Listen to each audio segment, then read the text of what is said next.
The first sound wasn't applause. It was the sharp crack of 200 polished heels striking the ballroom floor in perfect unison.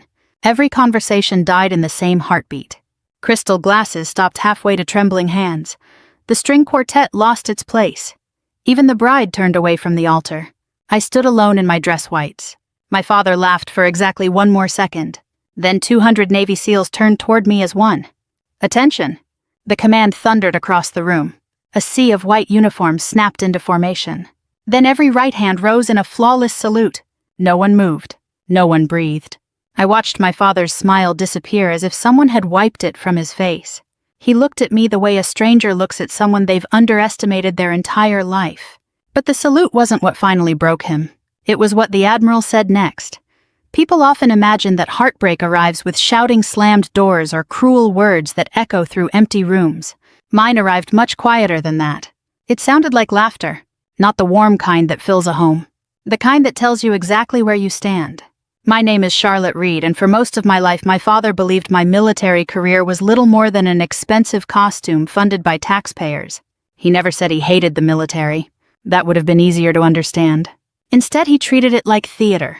Whenever someone asked what I did for a living, he'd grin before I could answer. "Our Charlotte," he'd say, "she plays soldier." People usually laughed because they assumed he was joking. I learned to smile along. Correcting him only made dinner longer. I was 38 years old when my younger brother Ethan announced his engagement. The entire family celebrated as though he'd been elected president. My father stood in the middle of the living room holding a glass of bourbon. "That's my boy," he declared proudly. "A successful architect, built a real career, built a real future." Everyone clapped. Then his eyes found me. "And Charlotte," he shrugged. "Still camping for Uncle Sam." A few uncomfortable chuckles floated around the room. My mother looked down at her plate before she'd even been served. She had perfected that movement over the years. Lower your eyes. Say nothing. Wait for it to pass. It always did. Only it left something behind every time. Something invisible. Something heavier than anger. I reached for another dinner roll simply to keep my hands occupied. "You know," Dad continued, "I still don't understand why anyone stays in the military this long." Ethan laughed. "Maybe she likes people telling her what to do." "I've heard retirement benefits are good," my aunt added, trying to soften the moment. Dad waved dismissively. "Benefits, come on." He pointed toward me with his fork. "Tell me honestly, Charlotte, when was the last time you did anything that actually mattered?" The room became very quiet. It wasn't the silence of shock. It was expectation. Everyone waited to see whether I'd finally argue back. Years earlier, I probably would have. I'd have listed deployments, sacrifices, long nights, names engraved on memorial walls. Instead, I simply spread butter across the bread in front of me. "I like my work," I answered.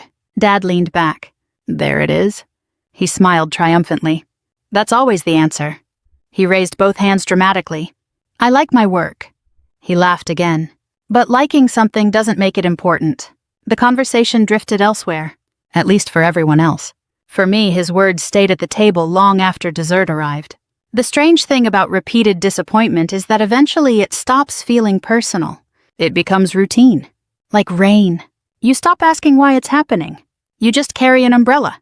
My military career had always existed in a strange place inside our family. No one asked questions. No one cared enough to understand what I actually did. That was partly my fault. Much of my work couldn't be discussed. Operational security wasn't optional. Even when I wanted to explain, I couldn't. So my silence became evidence against me. If I wasn't talking about accomplishments, perhaps there weren't any. Dad filled those empty spaces with his own assumptions. He liked simple stories. Ethan designed buildings. Successful. My cousin Melissa practiced law. Successful. Our neighbor's son became a surgeon. Successful. Charlotte wore a uniform. Playing soldier. Case closed. After dinner, I stepped outside onto the back porch. The October air smelled of fallen leaves and wood smoke. My mother joined me a few minutes later, wrapping a cardigan tightly around herself. "I'm sorry," she whispered. I smiled gently. "You don't have to apologize. I wish he'd stop." "So do I." She hesitated. "You know your father?" "I do." "No," she shook her head. "I don't think you do anymore." That caught my attention. She stared across the dark backyard. "He's afraid." I almost laughed. "Dad afraid of what?" "Losing the picture he has of the world." I frowned. She continued quietly. He's spent his whole life believing success looks one certain way. A nice house, a respected business, a predictable life. When something doesn't fit that picture, he mocks it. I considered her words. Maybe she was right. Maybe ridicule was easier than curiosity. Still, understanding someone's reasons doesn't erase years of damage. Before we could continue, Dad slid the patio door open. There you are. He handed Ethan a folder. The wedding venue called. Then he turned toward me. Oh, Charlotte. He smiled again. The dress code. I waited. It's black tie. I saw that. Good. His smile widened. That means no uniform. The porch fell silent. I wasn't planning to wear one. I'm serious. I know.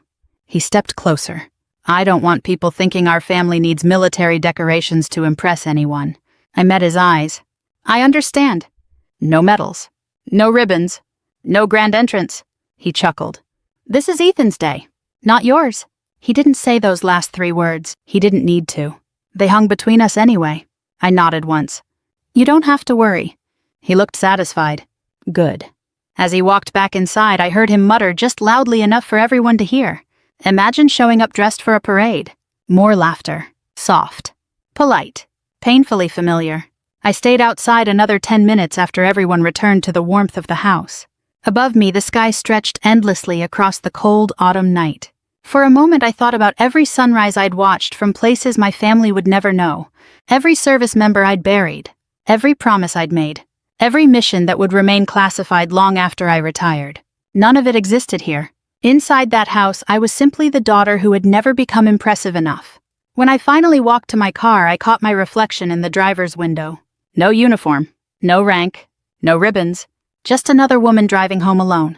I started the engine unaware that a single invitation sitting on my passenger seat and one decision I had not yet made would change the way my father looked at me forever. By the time I was halfway home, the glow of my parents' house had disappeared behind me, swallowed by the dark curves of the county road. The wedding invitation sat on the passenger seat, thick cream paper with Ethan and Paige's names printed in elegant navy script.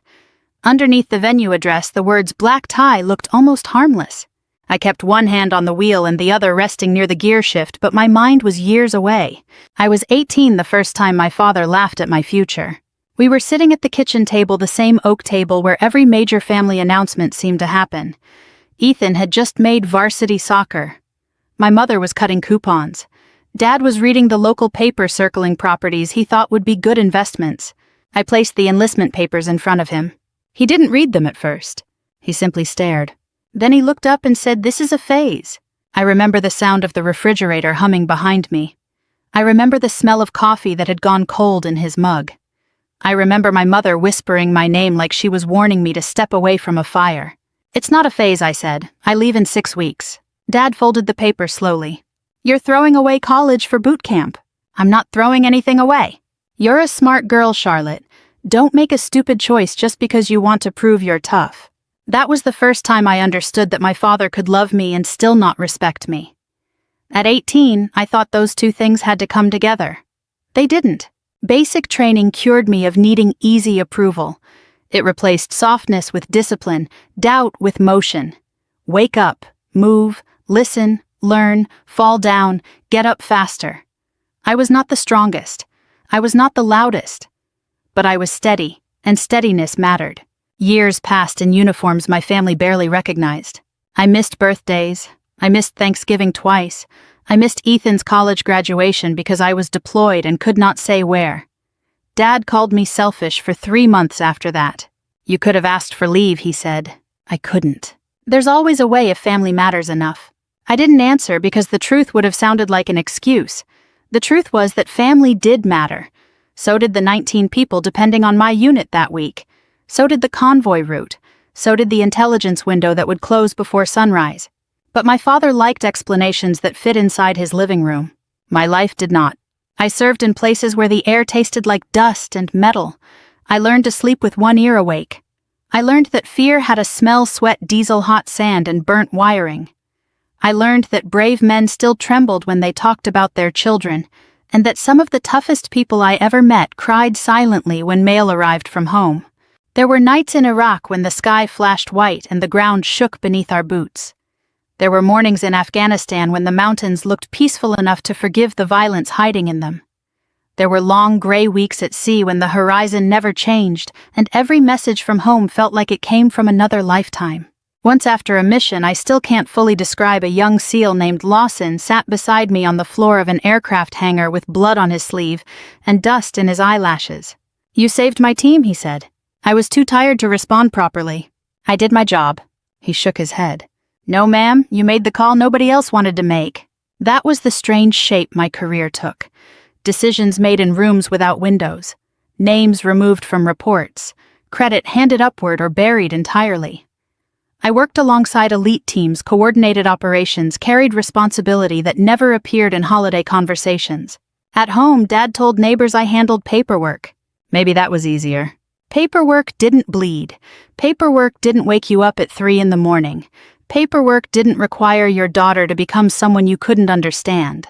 Over the years, I received commendations, ribbons, letters, a medal my commanding officer placed into my palm after a ceremony so small it barely counted as one. I kept all of it in a cedar box at the back of my closet, not because I was ashamed, because I had learned not to bring sacred things into rooms where people treated them like props. Every time I came home on leave, the questions were the same. "So when are you getting a real job? Do you still have to wear those ugly shoes? Are you allowed to quit yet?" Ethan would smirk from across the table. "Careful, Dad, she might court-martial us." Everyone laughed. I got very good at passing the salt. The worst part was never the jokes themselves. It was how quickly everyone moved on afterward. They forgot what they said. I carried it. That night after the engagement dinner, I reached my apartment just before midnight. The place was quiet except for the low hum of the heater. I hung my coat, placed my keys in the ceramic dish by the door, and stood for a long moment in the dark.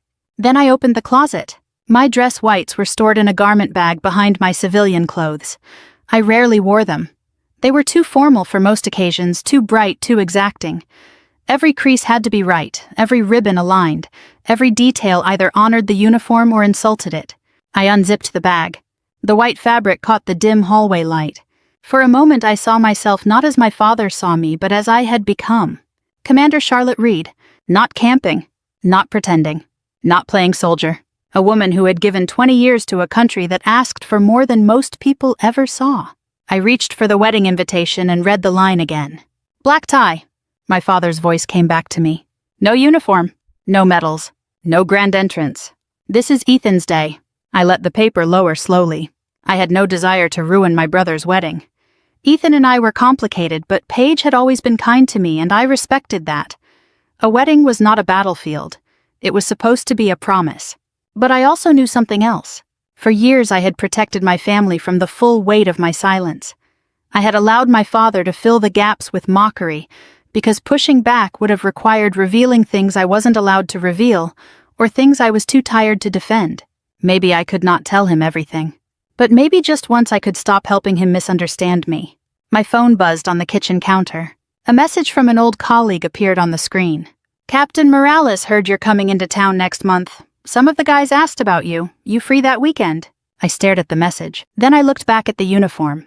A slow, unsettling thought moved through me. Not revenge. Not exactly. Something quieter. Recognition. I typed back carefully. "Depends. How many of the guys?" The reply came less than a minute later. "More than you think."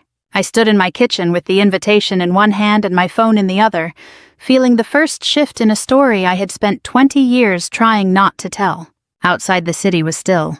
Inside, for the first time in a very long time, I stopped folding myself smaller for the comfort of people who had never tried to see me clearly.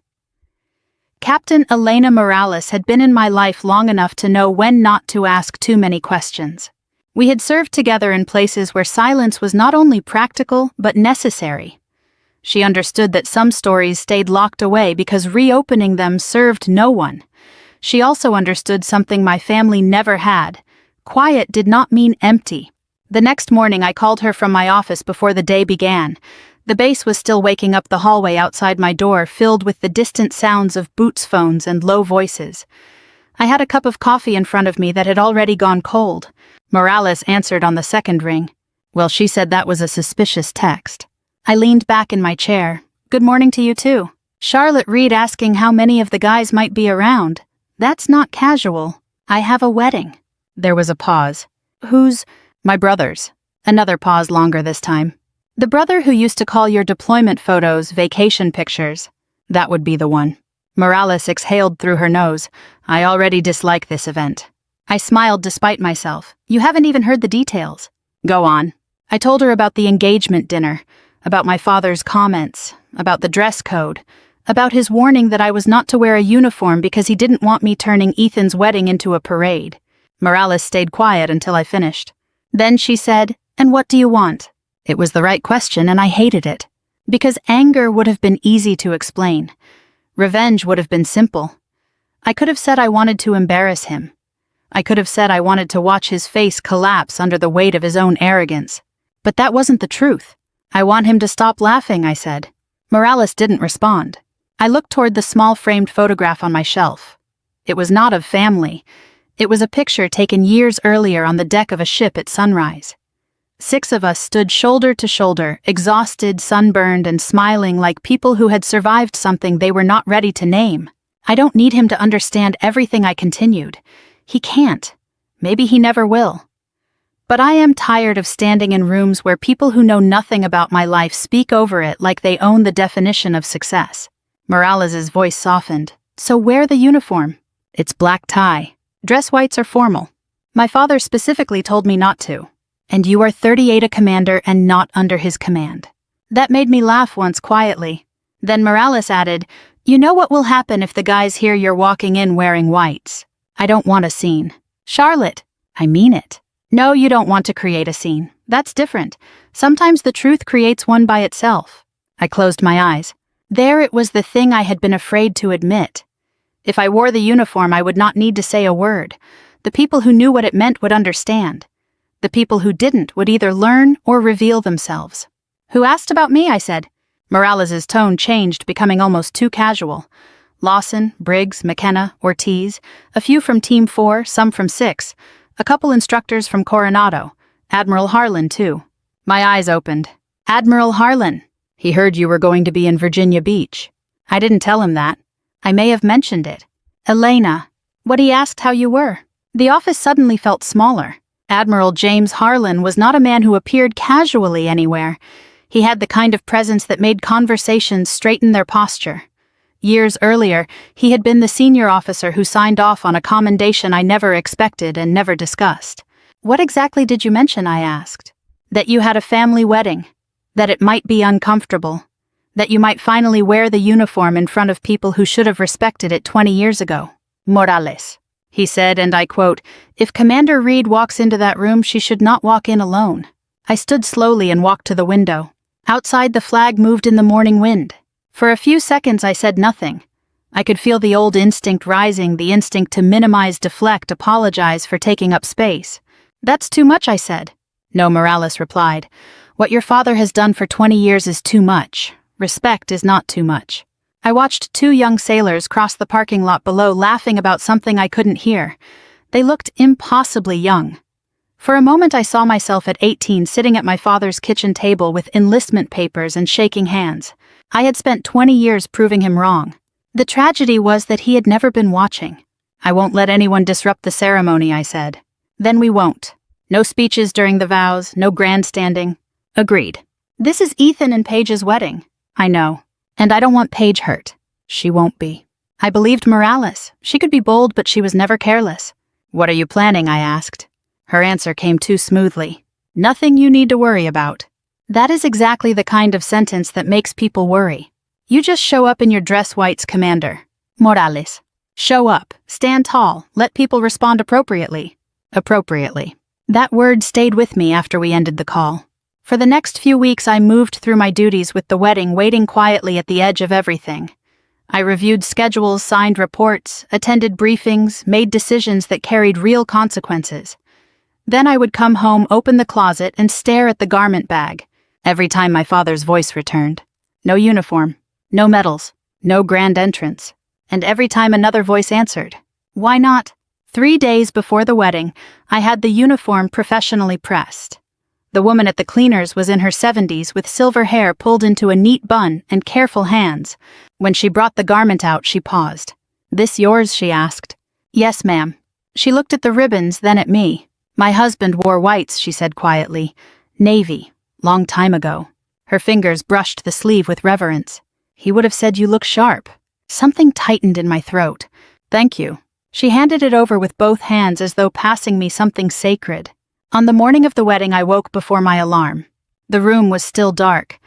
I lay there listening to the low hum of the city outside my window, feeling the weight of the day settle over me. I thought I would feel angry. Instead, I felt calm, not peaceful. Ready. I showered, dried my hair, and pinned it into a clean regulation bun. I applied just enough makeup to steady my face under bright lights. Then I dressed slowly. White trousers, white jacket, ribbons aligned, insignia placed, shoes polished until they reflected the bedroom lamp. Every movement felt deliberate. Every detail had memory inside it. When I finally stood before the mirror, I did not see a daughter asking permission. I saw the woman my father had refused to meet. My phone buzzed. Morales, we're in position. Remember, this isn't revenge. A second message followed. It's honor. I placed the phone down and looked at myself one last time. Then I picked up Ethan's wedding invitation, slid it into my small white clutch, and walked out the door toward the day my family would finally learn that silence had never meant weakness. The hotel ballroom sat at the edge of the water with tall glass windows facing the Chesapeake Bay and chandeliers bright enough to make every champagne flute sparkle. By the time I arrived, the lobby was already crowded with guests in dark suits, evening gowns, pearl earrings, polished shoes, and careful smiles. For a moment, I stayed near the entrance and watched them move around one another like pieces in an old social dance. People I had known since childhood stood in little circles, laughing, touching shoulders, leaning close to exchange gossip. Most of them had not seen me in years. Some knew me only as the quiet Reed daughter who rarely came home, the one who always missed holidays, and sent gifts from strange return addresses. The doorman glanced at my dress whites, then straightened without meaning to. "Good evening, ma'am." "Good evening." His small nod was respectful, professional, ordinary. And still it steadied me. I stepped inside. The first person to see me was my cousin Melissa. She had a glass of white wine in one hand and her phone in the other. Her smile froze halfway across her face. "Charlotte." "Hi, Melissa." Her eyes moved from my shoulders to my ribbons, then back to my face. "Oh," she said. "Wow, I didn't know you were... I knew you were military, but..." She trailed off, embarrassed by her own sentence. "It's good to see you," I said. "Yes, you too." Behind her, a few guests turned, then a few more. Attention moved across the lobby in ripples, subtle but unmistakable. I heard fragments. "Is that Charlotte?" She wore a uniform. I thought her father said she worked administration. Is she allowed to wear that to a wedding? I kept walking. The ballroom doors were open, and inside the space had been transformed into something soft and expensive. White roses climbed around the altar. Navy blue ribbons tied the chairs. A string quartet played near the front. Paige had chosen well. Everything felt elegant without being cold. Then my father saw me. He stood near the center aisle, speaking with Ethan and two men I recognized from my brother's firm. He wore a black tuxedo and the confident expression of a man hosting a room he believed he controlled. His eyes landed on me. At first he didn't react. Then his mouth opened slightly and the look on his face hardened into disbelief. He excused himself with a laugh that was too loud and walked toward me. My mother noticed him moving and turned. When she saw me, her hand rose to her throat.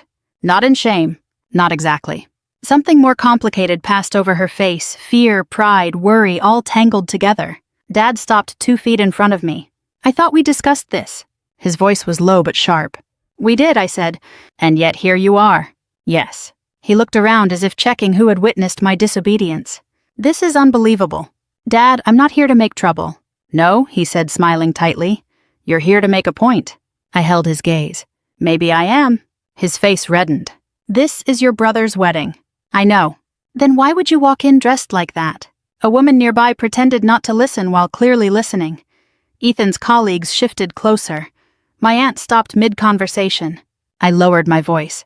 "Because this is formal military dress, it fits the dress code. Don't play games with me." "I'm not." He leaned closer. "You couldn't let him have one day, could you?" That struck harder than I expected. For a moment I saw him not as the man in front of me, but as he had been years earlier, holding Ethan's report card like a trophy, while my own orders sat unopened on the counter. "I'm here for Ethan," I said, "and Paige." Dad gave a short laugh. Please, you want people staring. They're staring because you're making a scene. That silenced him for half a second. Then Ethan walked over. He looked good, nervous, handsome, polished in his tuxedo. For all our history, I felt a sudden tenderness for him. He was still my little brother. I remembered teaching him to ride a bike holding the back of the seat while he shouted not to let go. His eyes moved over my uniform. Charlie, he said quietly. Congratulations, Ethan. He swallowed. Thanks. Dad turned to him immediately. Can you believe this? Ethan looked from him to me. For once, he didn't smile. It's fine, Dad.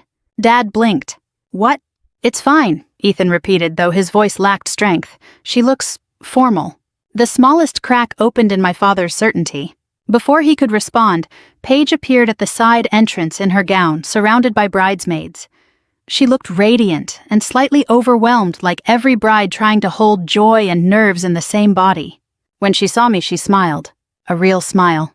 Charlotte, she said, walking over carefully so no one stepped on her train. You look beautiful. Thank you, so do you. She leaned in and whispered, I'm glad you came. Those 4 words nearly undid me more than all my father's insults. I wouldn't miss it, I said. Paige glanced at Dad, then back at me. She understood more than she said. Kind people often do. The wedding coordinator clapped softly near the doors. We're ready to begin. Family, please take your seats. Dad gave me one last warning look. This isn't over. No, I said softly, I don't think it is. I took my seat in the second row beside my mother. She kept her eyes forward as the quartet shifted into the processional. After a few moments, she reached over and touched my hand. It was brief, almost hidden. But I felt it. The ceremony began beautifully. Paige walked down the aisle with her father, the room turning toward her in that tender silence reserved for brides. Ethan's face changed when he saw her. All the practiced confidence fell away, leaving something honest behind. For a while I forgot myself. I listened to the vows. I watched my brother's hands tremble as he slid the ring onto Paige's finger. I watched my mother dab her eyes. I even saw my father soften just for a moment when Ethan said I do. That was the complicated truth about families. Pain did not erase love. Love did not erase pain. Both sat beside me in the same row. When the officiant finally pronounced them husband and wife, the ballroom erupted in applause. Ethan kissed Paige, and for the first time that day I smiled without guarding it. Then the coordinator announced that the wedding party and immediate family would remain near the altar for a brief tribute before the reception began. I frowned slightly. That had not been on the program. Dad looked pleased again, as if normal order had returned. The guests settled back into their seats. The quartet stopped playing. A microphone was handed to a tall man near the side entrance, an older gentleman in a dark suit whom I did not recognize. He tapped the microphone once. Ladies and gentlemen, before we continue tonight's celebration, the bride and groom have graciously allowed a brief acknowledgement of service. My spine went still. Across the aisle, Dad gave a small annoyed sigh. Oh, for heaven's sake, he muttered. The man continued. We ask all current and former service members in attendance to please stand. A handful of guests stood. An Army veteran near the back, 2 older Marines, a Navy corpsman I recognized from Paige's family. I rose with them. Then the ballroom doors opened. At first, no one understood what they were seeing. White uniforms filled the entrance. Not 3 men, not 10, rows of them. Precise, silent, impossibly disciplined. Navy SEALs in dress whites stepped into the ballroom in formation, polished shoes moving across the floor with a sound that cut through every whisper. More entered behind them. Then more. The room shifted from confusion to astonishment. Guests turned in their chairs. Someone gasped. A glass clinked against a plate. My father stood halfway from his chair, staring. What is this? He whispered. The formation continued until the rear of the ballroom was a sea of white. Nearly 200 men stood shoulder to shoulder, faces, calm eyes forward, bearing the kind of quiet authority that cannot be borrowed or faked. At the center of the room, Captain Morales appeared. Our eyes met. She gave me the smallest nod. Then a voice rang out from the back, deep and unmistakable. Honor detail. Every SEAL in the room became perfectly still. My father's face drained of color. The old man in the dark suit stepped aside, and Admiral James Harlan walked through the open doors. Admiral James Harlan did not need to raise his voice to command a room. He walked with the steady weight of a man who had spent decades entering places where hesitation got people killed. His dress whites were immaculate, His shoulders carried stars, but it was not the rank alone that changed the air. It was the silence that followed him. It was the way 200 trained men stood as if the entire world had narrowed to his next word. I felt my mother's fingers tighten around mine. "Charlotte," she whispered. I did not answer. I couldn't. Across the aisle, my father remained half-standing, one hand gripping the back of his chair. His mouth was slightly open, but no sound came out. For once he had no joke ready. Admiral Harlan stopped near the center aisle. His eyes found mine, and for a brief second the years folded in on themselves. I remembered him in a windowless command room, sleeves rolled up, face gray with exhaustion, as we waited for a team to clear an extraction point. I remembered the night he looked at me over a map and said, "Commander Reed, I need your call." I remembered making it knowing men might live or die because of coordinates, timing, and instinct. Now he stood in my brother's wedding ballroom surrounded by roses, chandeliers, and people who had once laughed when my father called my work a government costume. Harlan turned toward the formation. "Attention!" The command struck the room like a thunderclap. 200 heels cracked against the floor in perfect unison. The sound moved through my chest. Every SEAL turned toward me. Then every right hand rose. A flawless salute. Not casual. Not ceremonial politeness. Not because of the uniform alone. Because they knew me. Because somewhere in the private ledger soldiers carry inside them my name meant something. For one suspended moment the ballroom disappeared. There was no wedding cake, no string quartet, no family gossip, no father waiting to be proven right. There was only the sound of discipline, the white glare of uniforms beneath chandeliers, and the unbearable weight of being seen. I returned the salute. My hand moved to the brim of my cover with years of muscle memory, but my breath caught before I could steady it. I had stood in front of admirals before. I had briefed rooms full of senior officers. I had walked into danger without letting my hands shake. But this nearly broke me. Not because it was grand. Because it was true. Admiral Harlan lowered his hand first. The SEALs followed in one clean motion. Then he turned toward the guests. "Ladies and gentlemen," he said, his voice calm and clear, "thank you for allowing us a moment during this celebration. We are here to honor Commander Charlotte Reed." The room remained silent. My father blinked as if he had misheard. "Commander." I watched the word land on him.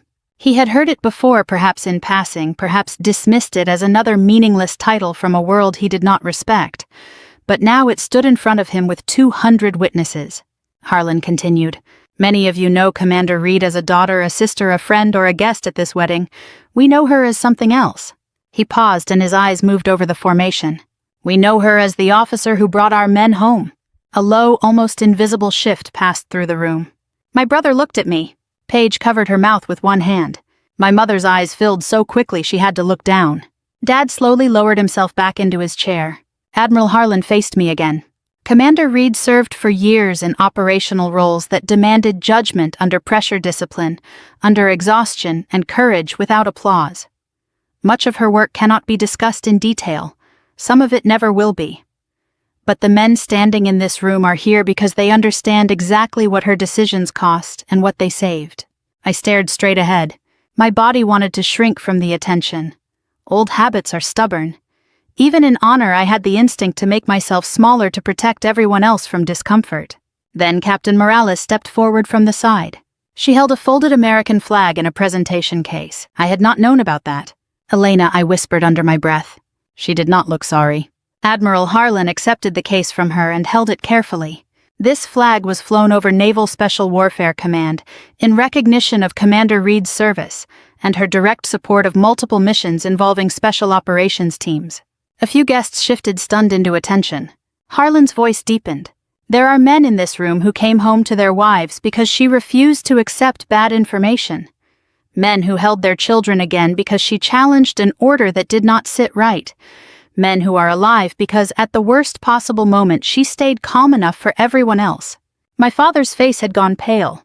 Not embarrassed pale. Not angry pale. Something else. Recognition had begun its slow, painful work. I remembered every dinner where he asked when I would get a real job. Every Thanksgiving joke.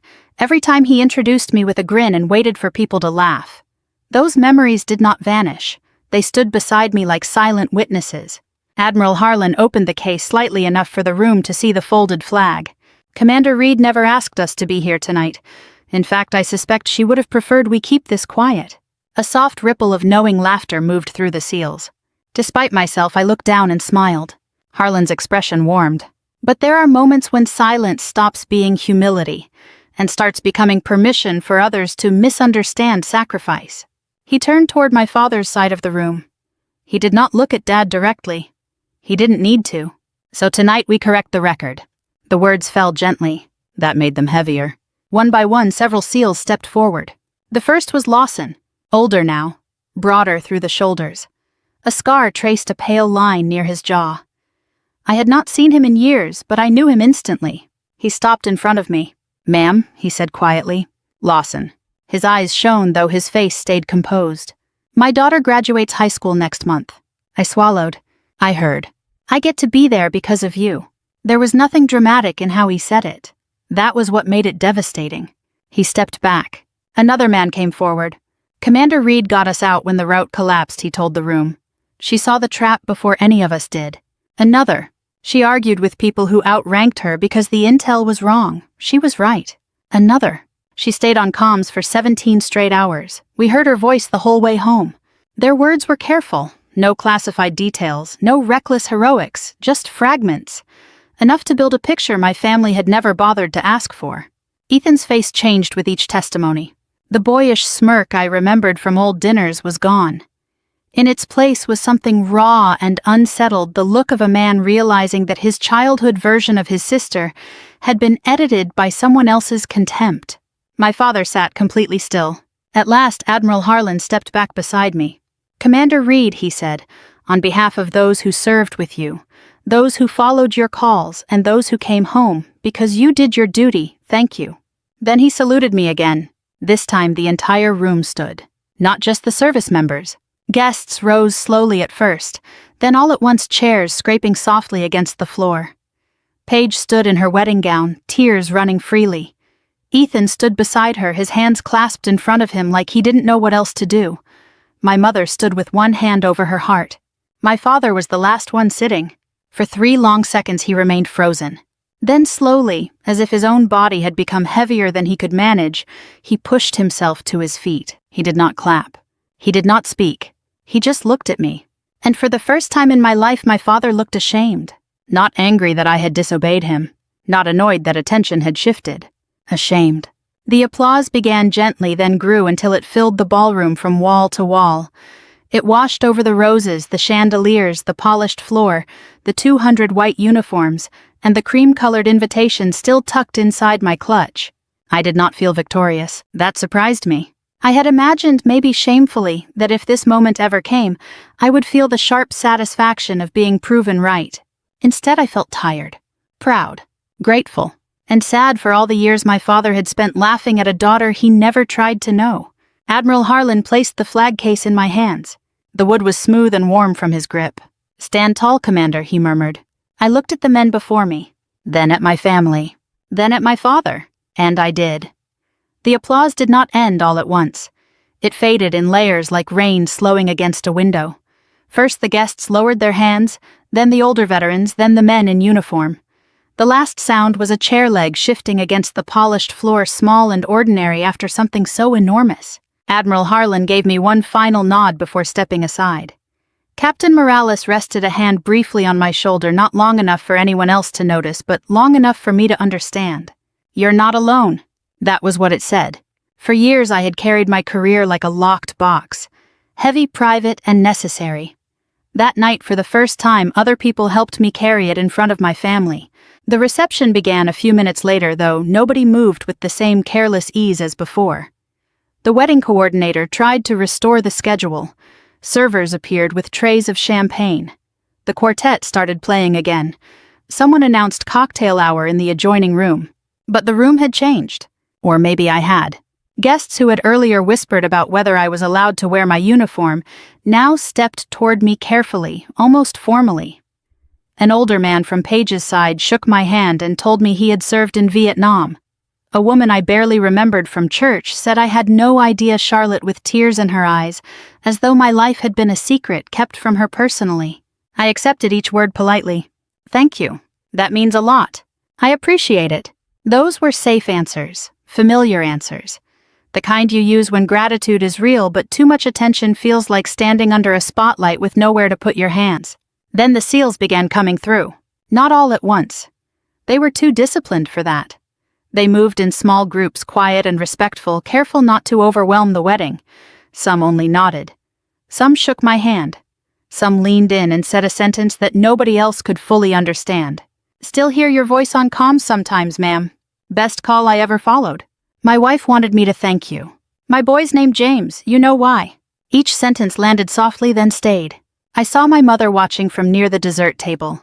She had one hand pressed against her mouth. Every few minutes she wiped under her eyes with a folded napkin. Not theatrically. Not to draw attention. Just because the truth was arriving faster than she could absorb it. Ethan approached me after the first wave of guests passed. He looked different. Not older exactly, smaller maybe. Like the confident version of himself had stepped aside and left the brother I used to know, the boy who once begged me to check the closet for monsters. "Charlie," he said. "Hey." His eyes moved to the flag case, then back to me. "I don't know what to say." "That's okay." "No, it's not." He looked across the room toward Dad, who stood alone near the bar with an untouched glass in his hand. "I laughed," Ethan said. "I didn't answer." He swallowed. "All those times, at dinner, at Christmas, I laughed because Dad laughed. I know. I told myself it wasn't serious.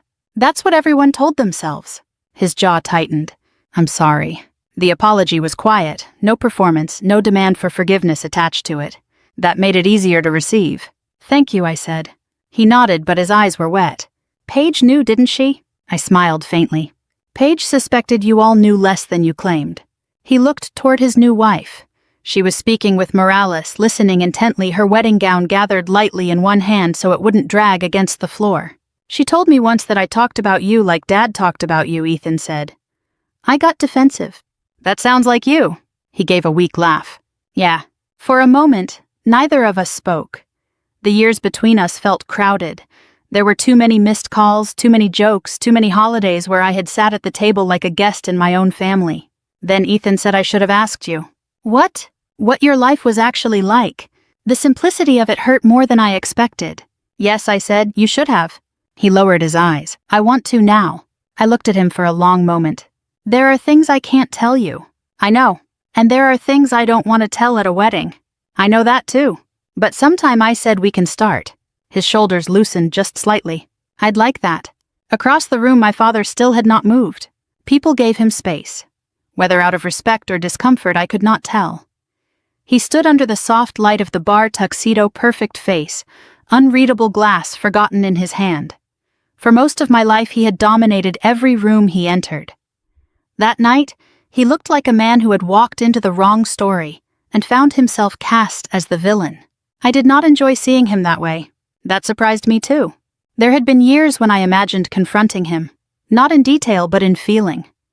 I pictured saying the perfect sentence, watching him understand, watching the arrogance drain from his face. I thought justice would feel clean. It didn't. It felt human, messy, necessary, and full of grief. Later, during dinner, I was seated at the family table between my mother and Aunt Diane. Dad sat 3 seats away, close enough for me to see his hands, far enough that he could avoid speaking. The best man gave a toast. Paige's sister told a story about college. Ethan laughed. Guests raised glasses. Life continued as it always does, even after truth cracks open the floor. Then Lawson came to our table. He did not come for spectacle. He waited until the toasts were finished and dessert plates were being placed. He stood beside my chair with the calm bearing of a man who knew how to approach grief, rank, and family tension without stepping on any of them. "Commander," he said. "Lawson." He looked at my mother first. "Mrs. Reed, may I?" My mother nodded, startled. Lawson pulled a small photo from his inside jacket pocket. It showed a teenage girl in a graduation cap, smiling in bright sunlight. "My daughter," he said. "Emma." My mother took the photo carefully. "She's beautiful." "She is," Lawson said. Then he looked at me. "She exists with her father in her life because your daughter did not quit on us when quitting would have been easier." My mother's face crumpled. Dad turned his head slowly. Lawson looked at him then. Not aggressively, not disrespectfully, just directly. "Sir, I don't know your family. I won't pretend to. But I know this. There are men who spend their whole careers hoping to earn the trust Commander Reed already has. She doesn't talk about herself. That's one of the reasons we respect her. Dad's lips parted, but no words came.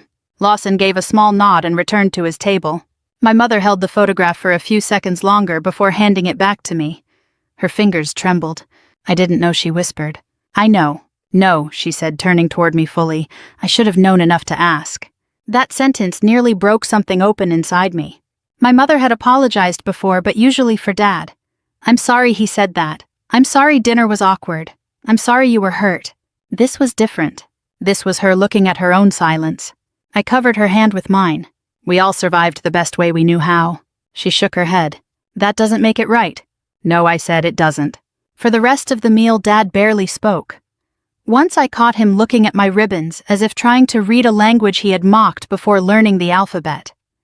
His eyes moved from the insignia on my shoulder to the flag case beside my chair, then to the seals seated across the room. Men he would have admired in any other context. Men he would have called brave. Men who had stood to honor me. I wondered what memory was hurting him most. The Thanksgiving joke. The word costume. The night he told me not to embarrass the family. Maybe all of them. Maybe shame does not choose one moment. Maybe it gathers every small cruelty and returns them all at once. When the dancing began, Paige found me near the windows overlooking the bay. The water outside was black except where moonlight touched it. "I hope tonight didn't hurt you," she said. I looked at her surprised. "It's your wedding. I should be asking you that." She smiled gently. "Ethan and I will remember the vows, the music, the cake, my aunt crying too loudly. We'll remember all of it." She glanced toward the ballroom. "But we'll also remember that something true happened here." I followed her gaze. Ethan was speaking with Morales, now listening more than talking. My mother sat with Aunt Diane dabbing at her eyes again. Dad stood alone at the edge of the dance floor watching but not joining. "Truth can be expensive," I said. Paige nodded. "So can pretending." I looked at her then and understood why Ethan loved her. A few minutes later, Admiral Harlan came to say goodbye. The SEALs would not stay long. Their presence had been powerful because it had been restrained. He shook my hand. "You handled that well? I didn't know you were bringing half the Navy." "Not half." His eyes warmed. "Only the ones who insisted." I gave him a look. He smiled. "Stand tall, Commander Reed. Let your family catch up." After he left, the ballroom felt quieter, though plenty of guests remained. The white uniforms disappeared through the doors in disciplined waves, leaving behind stunned conversations and an absence almost as loud as their arrival. I stood near the window with the flag case in my arms. In the reflection of the glass, I saw my father behind me. He had finally started walking toward me, slowly, like a man approaching a door he was afraid to open. I watched my father's reflection before I turned around. For years, I had always known the sound of his footsteps. When I was a little girl, I could tell whether he was coming home from work in a good mood or a bad one before he ever opened the front door. When I was 16, those footsteps often meant another lecture about making practical choices. At 18, they meant disappointment after I enlisted. Later, they usually meant another joke delivered across a dinner table. Tonight, they sounded different, slower, heavier, almost uncertain. When I turned to face him, neither of us spoke immediately. The ballroom behind us had become pleasantly noisy again. Glasses clinked. Children chased one another between tables. Somewhere across the room, Ethan and Paige were sharing their first dance, while guests smiled and recorded the moment on their phones. Life was moving forward. For us, time seemed to stop. Dad looked at the flag case in my hands before meeting my eyes. "I don't think I've ever really looked at you." It was an odd way to begin, but it was honest. I let the silence sit between us. He took a slow breath. "I thought I knew who you were. You knew who you wanted me to be." He closed his eyes briefly. "Maybe." "No," I said gently. "Not maybe." He nodded once. "You're right." That was the first time I could remember my father saying those words to me without trying to soften them or explain them away. "I'm sorry," he said quietly. Not dramatically. Not loudly enough for anyone else to hear. Just 4 words. "I'm sorry." I waited. Not because I wanted him to struggle, because I had learned that real apologies deserve room to breathe. "I spent years making fun of something I didn't understand," he continued. "Every time you came home, I already had my mind made up before you sat down." I looked out through the ballroom windows. The bay reflected thousands of tiny lights from the marina. You never asked. I know. You never wanted to know. I know. I kept hoping one day you would. His shoulders dropped. I convinced myself I already knew enough. He laughed once. It wasn't humor. It sounded like regret finally finding a voice. You know what's strange? What? I always told people I was trying to protect you. I frowned slightly. Protect me. From disappointment. He looked down at his hands. My father believed only businessmen mattered. I spent my whole life proving him wrong. He smiled sadly. And then, he shook his head. I became him. That sentence settled into the space between us. For the first time that evening, I stopped seeing only the father who had hurt me. I saw a son who had inherited wounds he never healed. It didn't excuse what he had done, but it explained something I had carried for years without understanding. I should have been proud of you, he whispered. You should have. I wasn't because... His voice broke. Because I didn't recognize success unless it looked like mine. The honesty in that sentence hurt more than every joke he had ever told. Not because it was cruel, because it was true. He looked toward the dance floor where Ethan and Paige were smiling at one another beneath soft golden lights. I almost missed today. You didn't. I almost did. He pointed toward the ballroom. I thought tonight was about proving me wrong. I smiled faintly. I never wanted to prove you wrong. No, I wanted you to finally see me. His eyes filled, and I didn't. No, for 20 years. I shook my head gently. For longer than that. He covered his face with one hand. I'm ashamed. I know. I don't know how to fix this. I thought about that question carefully before answering. You don't fix 20 years in one conversation. He lowered his hand. Then what do I do? You start asking. Asking about my life. My work, my memories, the things you spent years laughing at. He nodded slowly. And when I don't understand, you ask again. For a long moment, neither of us spoke. Then he surprised me. What was your first deployment like? It was such a simple question. One he could have asked 20 years earlier. One he had never asked. I smiled. Long. He smiled back uncertainly. Dangerous. Sometimes. Were you scared? Every day. He looked genuinely surprised. I never pictured that. I know. He nodded. I'd like to hear about it. Some of it. I understand. And some stories stay where they happened. I understand that too. For the first time in years, our conversation felt like two adults meeting instead of a father correcting a daughter. Not perfect. Not healed. Just honest. Mom joined us a few minutes later. She slipped her arm through Dad's without saying anything. He reached over and took her hand. The three of us stood quietly watching Ethan and Paige dance. No speeches. No dramatic music. No miraculous ending. Just a family trying to become something healthier than it had been that morning. Later that evening, before guests began leaving, Ethan walked over carrying 2 champagne glasses. He handed one to me. I owe you more than one apology, he said. You already started. I'm going to keep going. I hope so. He smiled. So do I. Paige wrapped an arm around his waist. I'm holding him to that. I believe you, I said. She laughed. As the reception slowly came to an end, the ballroom emptied table by table. The flowers were still beautiful. The candles burned lower. Staff quietly cleared dishes while the last conversations drifted through the room. Before leaving, I walked outside onto the hotel terrace overlooking the bay. The night air was cool. Gentle waves touched the shoreline below. I rested the flag case against the railing for a moment and looked across the dark water. 20 years. 20 years of deployments. 20 years of birthdays missed. 20 years of carrying responsibilities I couldn't explain. 20 years of coming home to a father who thought I was pretending. If someone had asked me years ago what justice would look like, I might have imagined applause, recognition, a public victory. Tonight I had received all of those things. But standing alone beneath the stars, I realized they were not the part I would remember most. Years from now, the applause would fade. The headlines, if there had been any, would disappear. Even the image of 200 Navy SEALs standing in perfect formation would slowly soften around the edges of memory. But one picture would never leave me. My father's face.